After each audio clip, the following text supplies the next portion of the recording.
제목으로 오늘 말씀 같이 보도록 하십시다. 여러분 잘 지내셨습니까? 일주일 동안 많은 일들이 일어났지만 믿음으로 승리하신 줄로 믿습니다. 네. 여러분들이 말씀을 듣고 행하지 않으면 모래 위에 집을 짓는 것이지만 듣고 행하는 것은 반석 위에 집을 짓는 것인 줄로 믿습니다. 똑같이 바람이 불어와도 반석 위에 지은 집은 결단코 무너지지 않는 놀라운 역사로 우리에게 반드시 그렇게 지어진 집의 영광을 누리게 될 줄로 믿습니다. 모두 다 그런 영광 속에 거하는 주의 자녀들 되시기를 주의 이름으로 축원합니다.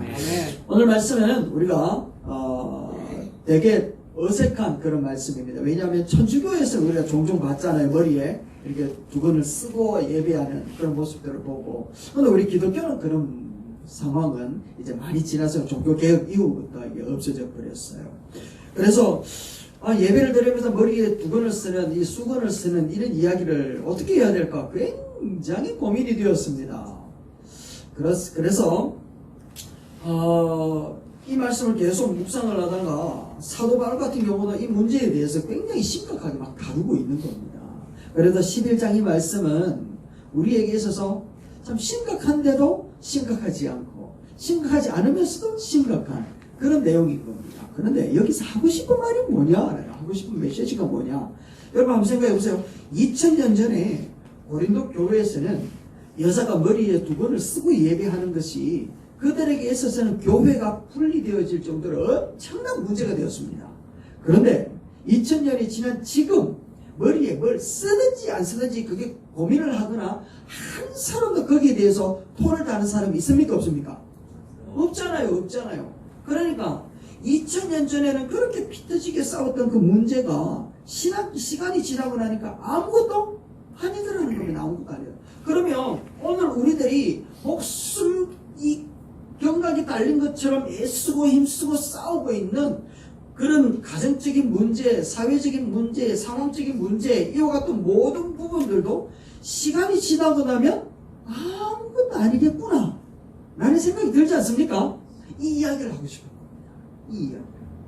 지금은 죽을 것 같은데 정말 힘들죠. 그건 누가 감당하고 누가 알 수 없는 그런 상황입니다.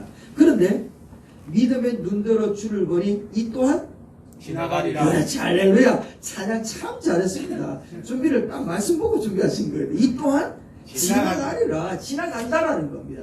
주의 말씀 속에 믿음을 들어 주를 보면 이 또한 지나가는 역사가 우리 가운데 일어나게 될 줄로 믿습니다. 아멘. 우리가 목숨을 걸고 싸우는 문제들 지나간다라는 겁니다. 지나간다. 그런데 고린도 교회에서는 왜 그렇게 몸부림치면서 싸웠을까요? 오늘날 우리들도 교회 안에 지나갈 것 같은 이 문제를 가지고 왜 그렇게 충돌이 일어나고 있을까? 라고 하는 것에 대하여서 우리 성경은 우리에게 이야기를 할 때 그게 무엇인가 하면 삶의 기준이 흔들리고 있기 때문이라는 거예요. 뭐가 흔들린다고요? 삶의 기준. 그렇지, 기준이 흔들리니까 그렇다라는 겁니다. 사사시대에 굉장히 힘들었던 이유는 기준이 없었기 때문이에요. 기준이. 그러니까 자기 소견대로 행하였더라. 자기 소견대로 행하니까 누가 가장 강력한 그 기준이 되는가 하면 힘센 사람. 힘센 사람이 기준이 되어가지고 그 말이 법이 되어버려요. 그러니까 모든 사람들에게 적용되어지는 그 기준이 흔들리니까 고린도 교회도 문제가 일어나고 오늘 우리에게도 문제가 일어나고 살아가고 있는 이 시대 가운데도 문제가 일어나고 있다는 것을 이야기합니다. 자, 그렇다면 성경에서 이야기하고 있는 우리의 삶의 기준, 우선적으로 우리가 붙들어야 되는 삶의 기준이 뭐냐? 그 첫 번째가 바로 이 말씀입니다. 옳은 것이 아니라 사람을 살리고 있느냐라는 겁니다. 옳은 것만 주장하다가 바리새인이 된다라는 겁니다. 옳은 것만 주장하는 것이 아니라 옳음을 위하여 목숨을 바친 예수 그리스도의 그 모습처럼 결국에는 옳음이 무엇으로 가야 된다고요? 생명 살리는 대로 가야 된다. 안 따라서 옳음이 생명 살리는 대로 가야 합니다. 생명 살리는 대로 가야 합니다. 맞습니다. 옳음으로 끝나면 생명은 죽는다라는 겁니다. 옳은 것을 주장하면 누가 다친다고요? 사람이 다친다라는 겁니다. 그래서 갈라디아서 3장 8절 말씀에 보면 이렇게 이야기를 하는 겁니다. 그 당시에 여자들은요, 남자나 여자나 동등한 것 아니냐라고 이야기를 하면서 접근에 들어왔던 겁니다. 그러니까 두건을 쓰고 하나님 앞에 나왔던 사람들이 두건을 벗어버리는 겁니다.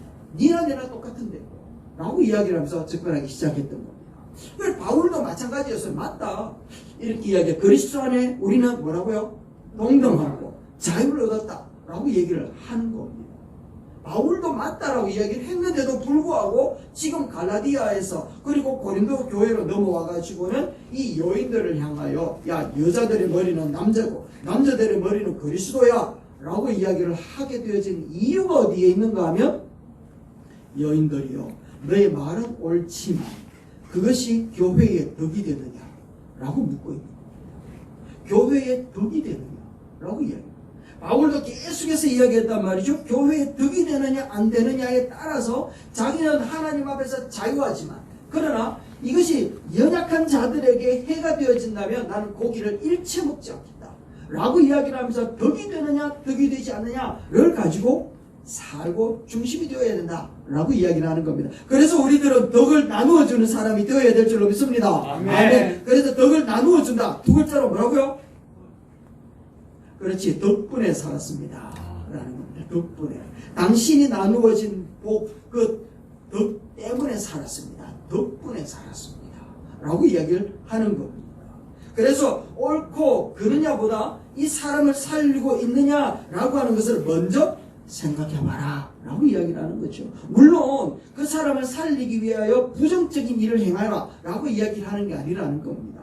옳은 것을 주장하여서 사람을 상하게 하면 된다 안 된다? 안 된다 라고 이야기를 하는 겁니다. 허드슨 테일러 선교사님이 중국에 복음을 전하러 갔습니다. 아주 신사적인 그 에미드 집안의 사람이었거든요. 그런데 그 원주민들, 중국의 원주민들을 구원하기 위하여 머리를 깎습니다. 삭발을 합니다. 그리고 또 옷도 신사의 그 양복을 입는 게 아니라 중국의 흐름한 그런 옷을 입고서 복음을 전하고 하나님 나라의 영광을 위하여 살아갑니다. 왜 그랬을까요? 한 영혼을 위해서, 복음을 전하기 위해서, 교회를 세우기 위해서. 그는 결국 자기의 권리, 자기가 누릴 수 있는 그 모든 것들을 다 내려놓더라는 거예요. 누구를 위하여? 한 영혼을 위하여, 한 사람을 위하여. 이게 바로 옳음을 주장하는 자세라는 것을 이야기하고 있다는 거죠. 우리는 내가 옳다, 내 생각이 많다, 내 권리를 왜 침해하느냐라고 이야기를 하면서 나의 옳음을 이야기를 하면서 다른 사람들에게 상처를 줘도 괜찮은 것처럼 나도 모르게 살아가는 거예요. 우리 이럴 때 있잖아요. 고3은 진짜 잘 알 건데 공부를 이제 좀 놀다가 공부를 막 시작하려고 하면 엄마가 어느새 찾아오면 뭐라고 이야기합니까? 네 공부 안 하나? 이러는 겁니다. 그러면 공부하려고 마음 먹었다가도 공부 안 하나 그러면 확 마음이 상해버리고 에이 아프라 이래 된다는 거죠. 남편도 마찬가지잖아요. 쓰레기 갖다 버리려고 가는데 쓰레기 좀 갖다 버리라 이야기하면 막 들고 가다가 패대기 쳐고 싶은 마음으로 들지 않습니까? 옳은 말인데 마음에 상처가 되는 거예요.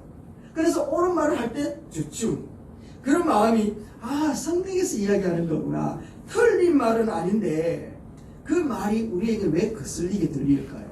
그래서 보니까 성경을 연구하던 사람이 이런 정말 주옥 같은 말을 남겨놓았습니다. 틀린 말은 귀를 거스르게 하고 맞는 말은 마음을 거스르게 한다 라고 이야기를 하는 겁니다. 여러분, 미국의 남북전쟁이 발발하고 난 다음에 장군이 한마디 하면 전쟁에 우리가 이겼다. 그렇다면 평화에도 우리가 이겨야 된다 라고 이야기를 합니다. 전쟁에서 이겼다면 평화에도 이겨야 된다. 그러면서 이제 상대방을 보듬기 시작을 합니다. 그렇습니다. 여러분, 전쟁은 이겨야 되죠. 그런데 그 이김으로 끝나는 것이 아니라 상대방도 끌어안을 수 있는 그런 인간 존중의 마음, 그것이 일어나야 될 줄로 믿습니다. 아멘. 그래서 진짜 삶의 기준은 어디에 있다고요? 옳음을 주장하는 것으로 끝나는 것이 아니라 생명을 살리는 것까지 가야 된다 라고 하는 것을 이야기하고 있습니다. 아버지하고 아들이 막 싸운 겁니다. 길을 좀 더 안 굽히는 겁니다. 막 싸우다가 아버지가 이런 생각이 드는 겁니다. 내가 이기면 아들을 잃겠구나. 내가 이기면 아들을 잃겠구나. 그래서 아버지가 그래 잘못했다 라고 이야기해요. 그러니까 그 싸움에 모든 힘을 쏟아든 아들이 하는 말이 아버지 죄송합니다. 거기에 누구를 들더라는 거죠. 진짜 권위, 진짜 사랑은 바로 여기에 있는 겁니다. 내가 옳은 것에 묶여 있으면 안 된다는 거죠. 이게 진리와 버금가는 싸움을 싸우는 것이 아니라면 그 영혼을 살리는 것에 한 번쯤 져주는 것이 진짜 승리하는 것이라는 것을 이야기하고 있습니다. 그래서 나의 옳음보다는 생명을 살리는 일이 기준이 될 때 여러분 교회는 다시금 새 힘을 얻게 될 줄로 믿습니다. 제가 참된 기준을 할 테니까 여러분 밑에 읽어주세요. 참된 기준은 내가 옳은 것을 증명하는 것이 아니라 사람을 살리는 것에 있습니다. 아멘. 여러분 진리를 위하여서는 목숨을 걸어야 되지만 진리가 훼손되는 것이 아니라면 여러분 사람 살리는데 목숨을 걸어야 될 줄로 믿습니다. 아멘. 두 번째 시작. 평등은 귀하지만 권위의 존중은 더 귀합니다. 여러분 이 말이 무엇인가 하면 3절 말씀에 이렇게 이야기합니다. 각 사람의 머리는 그리스도다. 여자의 머리는 남자다. 그리스도의 머리는 하나님이시다 라고 이야기합니다. 그러니까 남자들이 뽕을 넣어가지고 어깨에 힘을 탁 줘서 쓰되지 않겠습니까? 여자는 엄매 기주가 되지 않겠습니까? 그런데 11절과 12절 말씀에요 이런 말씀을 하는 겁니다. 여자들이요 한번 읽어주십시오. 시작. 주 안에서는 남자 없이 여자들이요 여자 없이 남자가 없다. 그렇지. 남자 없이 여자가 없고 여자 없이 남자 없다 라고 이야기를 하면서 남자와 여자는 정말 극단적으로 완전한 균등이다 라고 얘기를 하고 있는 겁니다. 높낮이가 없다 라고 얘기를 하고 있는 거죠. 그런데 중요한 건 역할에는 질서가 있다 라고 얘기해요. 뭐라고요? 역할에는 질서가 있다 라고 얘기를 하는 겁니다. 책임에도 질서가 있다라고 얘기하는 거예요. 여러분 역할과 책임에는 질서가 있는 줄로 믿습니다. 아멘. 네. 왜냐하면 예수 그리스도를 한번 생각해 보십시오. 예수 그리스도는 하나님과 동등하신 분이셨습니다. 그런데 예수님은 한 번도 이 땅에서 하나님을 향하여 나도 당신과 똑같은데 왜 나만 이래야 되노? 라고 한 적이 있다 없다? 없다. 그러면서 당신은 아버지의 말씀에 순종하면서 십자가에 달려 죽기까지 그 질서 속에서 당신은 하나님의 권위를 존중하고 있었던 것이죠. 그러니까 예수 그리스도가 결국 머리 되시지만 만물의 우두머리였고 만물의 최고였고 맏아들이 되셨지만 이 맏아들의 책임은 머리됨의 책임은 결국에는 죽는 자리까지 가는 것을 얘기합니다. 그래서 대체로 보면 마지들이 책임성이 되게 강하잖아요. 그렇지 않습니까? 마지 속으로 이렇게 잡으시면 딱 가십시오.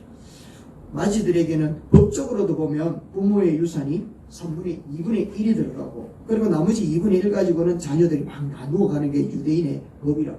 그만큼 장자들에게는 또 다른 하나님의 은혜가 임하여 있다는 거죠. 그런데 그 하나님이 주시는 은혜의 분량만큼 책임도 장자들에게는 따라가더라.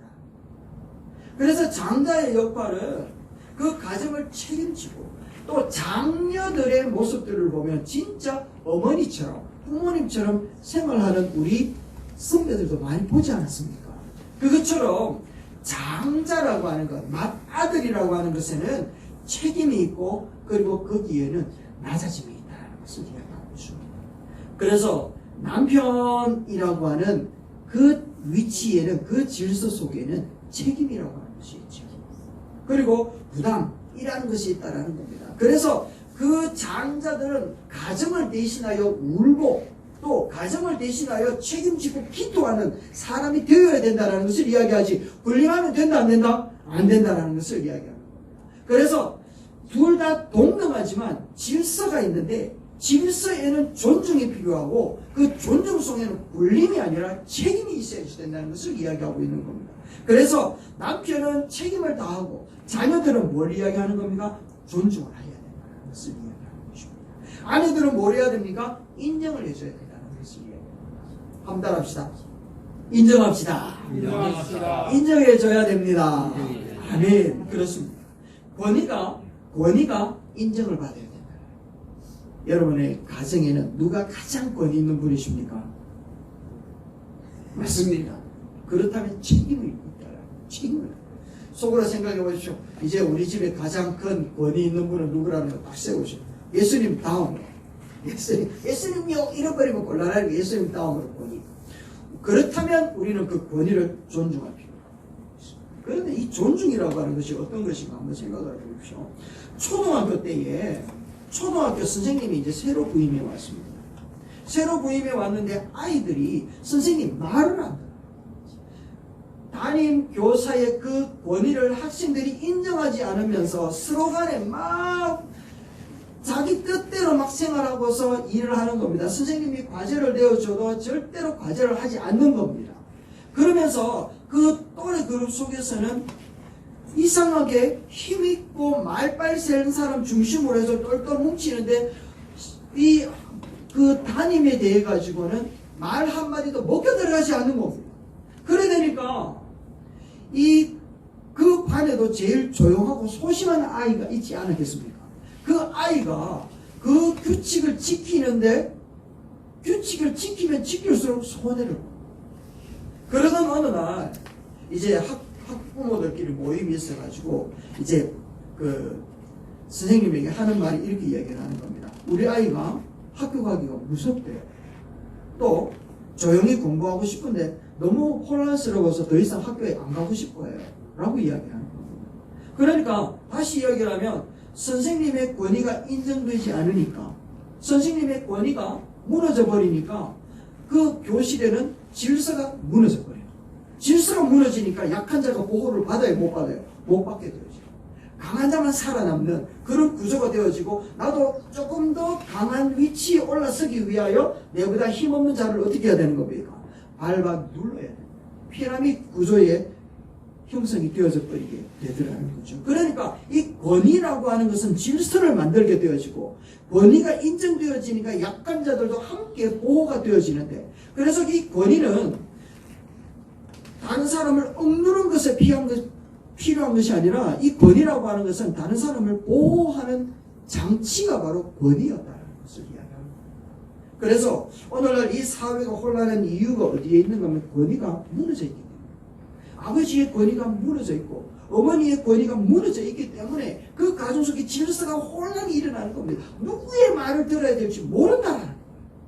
그래서 오늘 성경은 우리에게 이야기를 하는 겁니다. 그런 가운데서 우리가 해야 될 일들은 권위를 우리가 인정하자라고 얘기를 하는 겁니다. 그리고 그 권위를 인정하는 베이스에는 그 권위를 세운 자가 누구냐라고 하는 것을 알아야 된다는 거죠. 여러분, 여러분의 가정에 여러분의 권위자를 세우신 분이 누구입니까? 하나님이시라는 거예요. 하나님. 그래서 하나님이 세우신 그 권위자, 그분의 말에 대하여 우리가 인정하는 자세가 일어나야지 된다라고 하는 것을 이야기하는 거예요. 고린도 교회가 무너진 이유는 바로 그런 권위가 무너져 버렸기 때문에. 그러니까 내 말도 옳고 네 말도 옳다. 이러니까 다툼이 일어나게 되어지는 거죠. 그래서 마지막 세 번째 이렇게 이야기가 되어지는 겁니다. 시작. 모든 것의 참된 기준은 주님을 바라보는 눈입니다. 누구를 바라봐야 된다고요? 주님을 바라봐야 된다. 왜 이 말씀을 드렸는가 하면 바로 이 말씀 때문에 그렇습니다. 보세요. 11장 10절 읽어보세요. 시작. 여자들 천사들 때문에 다시요. 천사들 때문에 권세 아래 있는 표를 머리 위에 펼칩니다. 앞에 이야기를 했던 여러 가지 기준들에 대한 부분을 이야기했습니다. 옳은 것을 주장하기보다는 생명 살리는 데에 우리가 집중해야 된다. 또 하나님이 세운 그 권위에 대하여 우리가 인정하는 자세가 되어야 된다. 너희들이 자유를 얻었다라는 것 때문에 머리에 두건을 쓰지 않아도 된다. 그 당시에 창녀들이 머리에 두건을 안 썼대요. 그래서 밖에 나가면 저 사람이 창녀인지 아닌지 구분이 안 되잖아요. 근데 교회 안에 딱 들어와가지고 머리에 두건을 쓰는 것을 보면 아, 저 사람은 그냥 일반 가정의 여인이구나 라고 하는 것을 알 수 있게 되어진대요. 그래서 그것을 쓰고 안 쓰고의 차이를 그렇게 구분했다라는 겁니다. 그런데 복음이 들어옴으로 말미암아서 내 안에 참된 자유가 주어졌구나. 써도 되고 안 써도 되는 게 하나님의 은혜 안에 나는 참 잘된 자유로서 누릴 수 있는 권리다 라고 이야기를 했는데도 불구하고 교회 안에서는 두건을 써라 라고 얘기를 하는 겁니다. 너희의 자유를 그 권위 앞에 내려놓아라 라고 이야기를 합니다. 그런데 그 근거와 그 권위와 그 모든 것을 누구 때문에 그래야 되는가 하면 바로 천사들 때문에. 누구 때문에요? 천사들 때문에 누구 그래야 돼 라고 이야기를 합니다. 다시 한번 우리들이 참된 자유를 누리면서 그 권위를 무시하고 있는 그 상황, 아니면 참된 자유 속에서 그 권위를 인정해야 되는 그 이유가 어디에 있는가 하면 천사들이 나를 내려다보고 있기 때문에, 신령하고 뛰어난 하나님의 영광이 나를 내려다보고 있기 때문에 나는 그 권위 앞에 겸손히 무릎을 꿇어야 된다 라고 바울은 그렇게 이야기하는 거예요. 천사들 때문에 당신은 그렇게 하셔야지 됩니다 라고 이야기합니다. 우리는 정말 하나님 앞에서 라고 하는 그런 기준이 없으면 우리는 아무 데나 살아도 돼요. 교회 안에서만 천사처럼 살면 된다니까요. 그러나 우리의 삶의 모습은 그게 아니라 하나님 앞에서 사는 것은 24시간 every time, every hour 우리들이 하나님 앞에서 사는 자들인 줄로 믿습니다. 아멘. 그래서 그걸 네 글자로 뭐란다고요? 코람데요. 할렐루야. 아멘. 코람데요. 한번 따라합시다. 코람데요. 보람되어 아멘. 하나님 앞에서 라고 하는 그런 모습이라는 것이죠. 그래서 우리가 하나님 앞에 서 있기 때문에 당신의 그 자유함으로 그 권위를 무시할 수도 있지만 그러나 하나님의 그 권위 앞에서 하나님 앞에서 우리는 그 권위를 지켜나가는 사람이 되어야 된다 라고 말씀하고 있는 겁니다. 형제들끼리 막 싸우는 거예요. 네가 올린 막 싸우는데 아무리 중재를 하려고 해도 이게 해결이 안 되는 겁니다. 저거들끼리 코피 터지도록 싸우는 겁니다. 이게 상등이니까 이게 말릴 방법이 없네. 막 싸우는 겁니다. 그런데 그런 싸우는 가운데서 저 대청마루에서부터 아버지가 하더니만은 이제 문을 탁 열고 뜨벅뜨벅 걸어서 아들들이 싸우는 그 현장 문을 탁 열었습니다. 어떻게 되었을까요? 여러분 어떻게 되었을까요? 그때부터 조용해지는 겁니다. 우리 다 그렇게 경험했잖아요. 우리 어릴 때 다 그랬거든. 요즘은 뭐 그럴는지 모르겠습니다. 그랬거든요. 아버지가 딱 들어오는 순간 피 터지게 싸우는 그 상황도 딱 내려놓는 거예요. 딱 중재가 딱 되는 겁니다. 그때부터 기준이 달라지는 겁니다. 아버지가 없을 때에는 내가 옳고 네가 틀렸다라는 것이 기준이었는데 아버지가 등장하는 순간 아버지가 기준이 딱 되는 거예요. 그래서 아버지 앞에 이렇게 싸우는 것이 옳은가? 아버지 앞에서 이런 행동 자세를 보이는 게 맞는가? 라고 하는 그 기준이 딱 세워지면서 하고 싶은 말도 참고 들었던 손도 내려놓게 되더라고요. 이게 바로 코람데오라. 이게 코람데오. 아버지의 권위가 존중되어지니까 싸우던 그 자리가 평정이 되어집니다. 아버지의 권위가 사라지니까 싸우던 자리에 오히려 아버지까지 비터지는 일들이 일어난단 말이죠. 왜 아이 싸움이 어른 싸움으로 번지는 겁니까? 권위가 없기 때문에 그렇잖아요.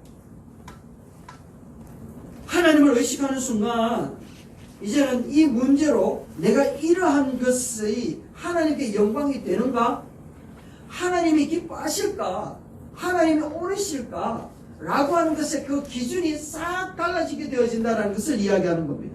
그래서 고린도 교회를 향하여 하나님 앞에서 천사들 때문에 당신은 이렇게 해야 됩니다. 라고 얘기를 하고 있다는 거죠. 여러분 우리가 11시 예배에 정말 황금 같은 시간에 우리가 하나님 앞에 예배하는 이유는 누구 때문입니까? 하나님 때문인 줄로 믿습니다. 네. 주님 때문에 그렇단 말이죠. 그래서 하나님을 의식하는 순간 기준인 나에게서 하나님으로 이동할 수밖에 없는 겁니다. 그래서 싸움의 불은 꺼지게 되는 것이죠. 고린도 교회에 분란이 일어난 것에 그것을 정리를 하기 위해서는 하나님 앞에서 코람데오 라고 하는 그 정신이 회복되어야 된다는 것을 이야기하고 있는 겁니다. 하나님이 보고 계신다면 그렇게 말할 수 있는가? 그렇게 분노할 수 있는가? 그 문제로 다툴 수 있는가? 라고 하는 부분들에 대하여 해결이 되어진다는 거죠. 하나님 앞에서 예배한다 라고 하는 이 고백이 바로 우리의 삶의 모든 시선들을 하나님께 둔다 라고 얘기를 하는 겁니다.